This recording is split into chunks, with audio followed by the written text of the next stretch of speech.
呢隻 B 今日咧打咗第2針疫苗啊，體重由1100 gram 變咗做1400 gram，醫生都話佢瘦，摸落去你唔好睇佢咁肥，都係骨，係啲毛多。下次咧1個月之後咧，就要1800 gram。咁佢趁佢而家咁乖，我就可以幫佢抹眼屎，而家抹完。跟住咧梳毛，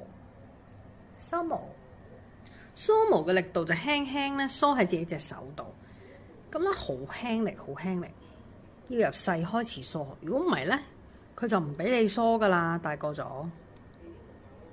咁我就好輕力，尤其是呢啲咧要好輕力梳。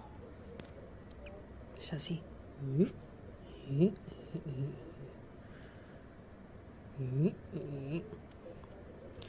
趁佢打完疫苗，哇！你睇下佢條尾，唔耐煩啊！哇，耳都喐埋，佢唔耐煩，咁舒服都唔耐煩。咁咧可以整下個頭，哇！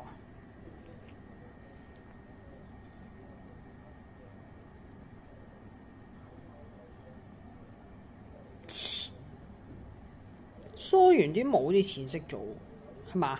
點解梳完啲毛淺色咗嘅？